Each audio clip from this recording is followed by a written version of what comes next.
I'm David Domke. I'm chair of the Department of Communication at the University of Washington. We like to do occasional conversations with folks who have been graduates of our program or have had a great deal of influence on our program. In this case, I'm able to talk to somebody who's had both of those. I want to introduce to you Jeff Barr, who's entering our Department of Communication Alumni Hall of Fame this year in 2014. Thanks for spending some time with us. I'm really happy to be here. Yeah. Let's just kind of start at the beginning. Where'd you grow up? Well, I grew up on the East Coast. I spent some time outside of Boston and then moved to Seattle briefly as a teenager and then back to Maryland. Was there until my late 30s, and then we moved out here to Seattle. What brought you to Seattle? Came here to work for Microsoft. Okay. And when you didn't have a connection to the University of Washington at all when you got here? No, not in the least. And when I was a teenager, I actually worked at a computer store up in Green Lake, and I remember taking the bus from Bellevue or Mercer Island, and I remember the bus kind of winding its way through campus because there's like a maritime history building here with kind of like a mast and some flags outside, and I remember that from my teen years when I saw that again when I was coming through campus for the first time. So you. At some point in time, something began to direct you to be connected to the University of Washington in some way. How did that unfold? A couple different things. So first, I've got 5 children, and my 2 sons were applied math majors here, and I was watching them go through the college education process, and you can kind of see their minds expanding as they learn new things. And I certainly saw them really enjoying and appreciating what they were up to. And at a certain point, I got a little bit almost jealous of the fact that they were learning all these new things and making new friends and expanding their minds. I also met Kathy Gill, one of the faculty members here, at a local conference. We became friends. She told me a little bit about the MCDM program. Through another couple of connections and invitations, she invited me, or Hanson actually invited me, to be on the board of advisors. Attended a couple of meetings and was really intrigued by the program, and each of the courses looked really interesting. And so each quarter, Hanson would mail around the course list, and we'd look at them, and each one of them I'd say, you know, that's pretty interesting. And at one point along the way, I emailed Hanson and I said, do you mind if I sit in 1 or 2 of these just to kind of get a sense of what's actually happening? And he said, sure, that's no problem. And then I thought for about 10 minutes, and I emailed him back and said, forget about that. I want to apply to the program. So what did that mean for you professionally? Did you take time off of work, or did you go full-time? Did you work full-time and go to school in the evenings? How did it work? I actually did the latter. I worked full-time, and then I would come over to campus in the late afternoon and take a little break, and then head directly over to class. And it was a nice work-life balance, and I was able to work full-time, which in my job usually means 50 to 60 hours a week. I did 1 class a quarter, and probably put in 12 to 18 hours a week on class. I kind of look at the degree as I learned a lot, and I took all the random bits of free time one usually has that you can kind of use profitably or unprofitably. I aggregated that all together for a couple of years and added that up together into a very worthwhile degree. That's terrific. You know, I've always wondered how people balance the full-time work, the family. You've got 5 children, you know, all of that. So it was not an overwhelming enterprise, or was it a couple of years of overwhelming? It was kind of the sense that it was very, very achievable and doable, and I was inspired by my classmates, some of whom had much younger children. In some cases, there were classmates that were just about to give birth. Some of them had almost newborns. Some of them had children in elementary school.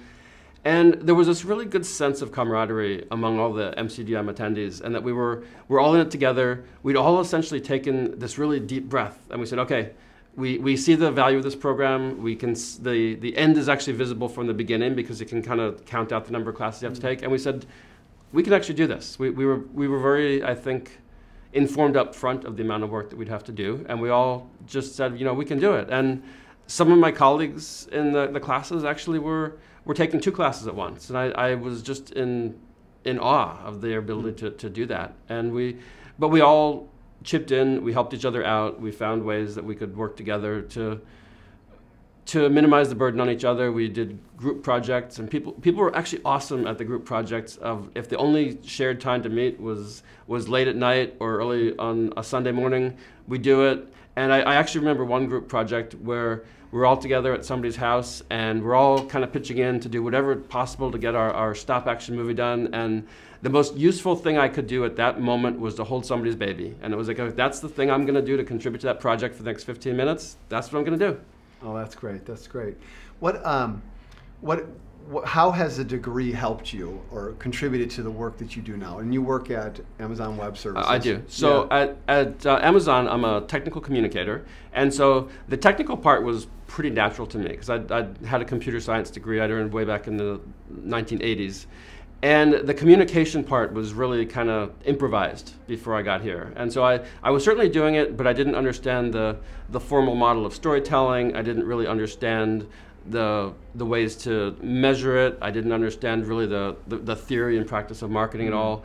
So by taking those classes, and the awesome thing is that the classes were just directly relevant to what I was doing on the job. And it really gave me confidence that I would know when I go to the office that I could actually speak the right vocabulary with my colleagues, many of whom did have business degrees or communication degrees. And I didn't feel like I was using the wrong vocabulary to speak with them.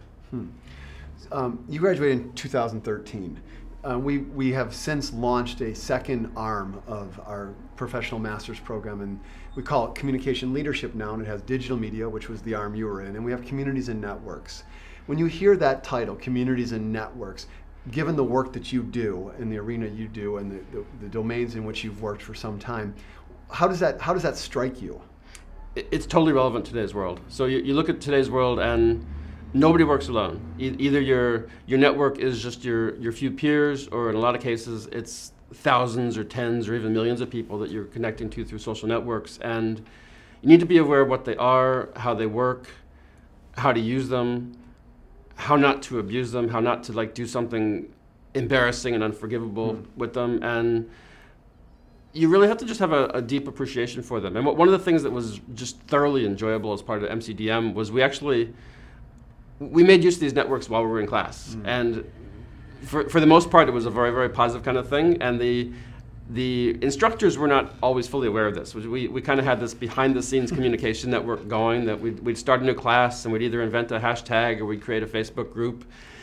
And the amazing thing is that no one would actually direct us to do it. It was just because we were all communications professionals. It was just the thing to do. We would create the group, and word would spread laterally within the group in the space of 15 minutes. So the first 15 minutes, someone would just take the initiative, create the group. We'd all be on there. We'd share ideas, comments, ideas for homework. If someone missed a class, we'd make sure to update them on there. We'd have a little scuttlebutt going back and forth about what we thought was good and bad about the class and the instructor. And it was great practice for actually having how to use these things in public and in the real world.